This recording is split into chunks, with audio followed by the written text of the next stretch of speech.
Let's remember that impeachment is our constitutional responsibility. And we can have a trial that goes speedy and fair. Second, as we have seen in the House of Representatives, it's possible to conduct robust oversight and legislate at the same time.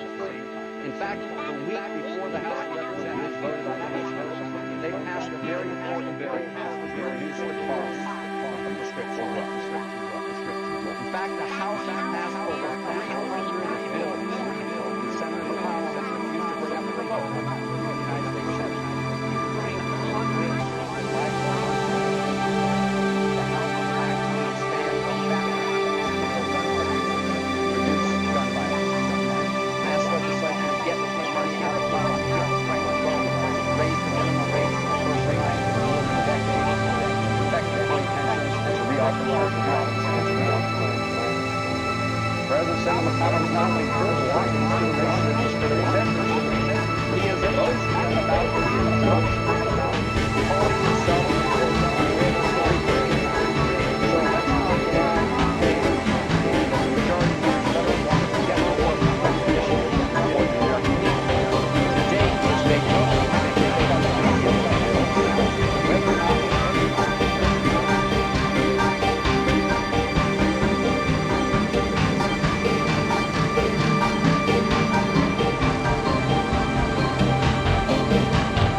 教会の歴史をご覧になると、すぐ一目瞭然です。はっきり一目瞭然だと思いますけれども、初代のキリスト教徒のクリスチャンたちはユダヤ人から石を投げられて銃を撃たれた。ローマの円形コロシアムでライオンの餌になった。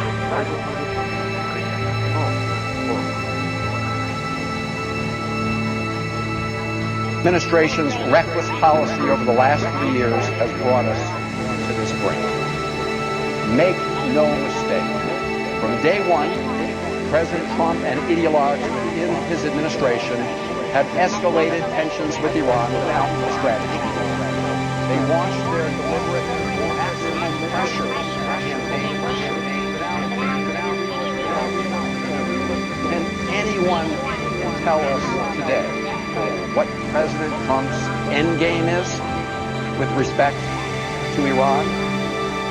Everything we have seen over the last 3 years has demonstrated that this president is not capable of thinking beyond the first move in a chess game and has been surrounded by ideological sycophants, not regional or national security experts, but people who are eager to please his whims and who have no capacity for the sophisticated conflict escalation management that will now be required more than ever to avoid an all-out war with Iran.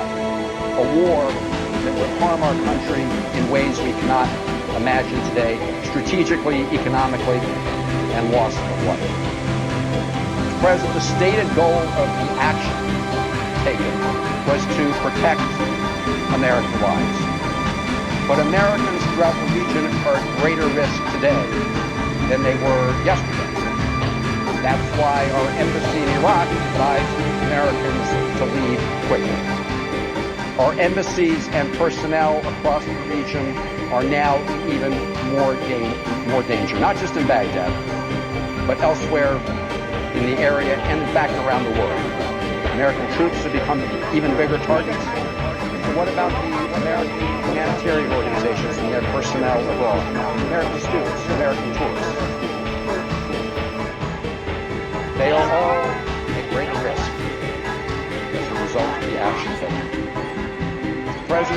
Secretary Pompeo's call today for de-escalation after the assassination is a pipe. What we do know, and no one should be surprised, is that Iran has stated that the assassination of the general is tantamount to a declaration of war, and they will strike back at a place and time of their choosing. We know with certainty that a response will come, and that Iran and its allies have the ability to act against Americans and American interests across the region. Moreover, the assassination will likely lead to a decline in American influence in Iran, and as a result, even greater Iranian power and influence in that country. Our ally, the Iraqi government, has already stated that the attack on its soil violated its sovereignty. Prime Minister Mahdi called for an extraordinary session of the Iraqi parliament to safeguard Iraq's sovereignty, calling the strike, quote, dangerous escalation that will likely use a destructive war in Iraq, the region, and the world. And Iraq's president, Barham Saleh, also condemned the strikes. Against the Reuters piece, the Iraq president condemns U.S. strike, urges restraint. These are our allies in the Iraqi government condemning these actions and saying that they will lead to a spiral toward war. And these statements come just days after both the Iraqi Prime Minister and the President had made similar warnings about prior American actions in Iraq. So this is already intensifying calls within Iraq to expel U.S. forces. And who do we think is going to fill the vacuum? Iran. They already have enormous influence in Iraq, and now we're going to be giving them even more. This administration, like the Bush administration, has never understood basic political geography. Iran is a large Shia country that borders Iraq. Iraq is also a majority Shia country, and ever since the United States invaded Iraq in 2003 and removed Saddam Hussein, Iran's influence in Iraq has steadily grown. And the assassination may appear gratifying in the short term. As I said, he was a bad person who had a lot of blood on his hands. But it has likely ushered in the most volatile moment in the Middle East in a very, very long time. The same group of war-mongering political ideologues who told Americans that the Iraq War would lead to democracy breaking out in the Middle East are telling us today that the Iranians will be celebrating in the streets. The truth is that this action will likely usher in the most militant parliament in Iran that we have seen in decades.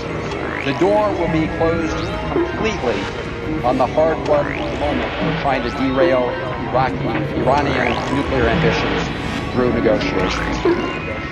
Mr. President, in closing, this is a pivotal and dangerous moment for America. And it is the result of reckless policies over the last 3 years. The President's action may become the spark that could trigger another war in the Middle East.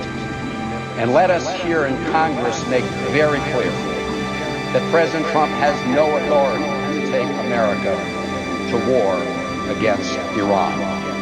Our Constitution requires that Congress authorize any decision to go to war. And Congress has not given that authorization. So, Mr. President, in the days and weeks ahead, I hope all of us will do our duty as senators to look at the situation we find ourselves in at this moment. And I hope we will resolve to do what President Trump said he wanted to do while he was campaigning for president, which is not plunge us in the Moor Wars in the Middle East, but to find a way to use our influence and our power responsibly to stabilize the situation there. Mr. President, I yield the floor. I ask the Senate stand adjourned under the previous order. Maryland Democrat Chris Van Hollen speaking on the Senate floor on Friday as the 116th Congress's second session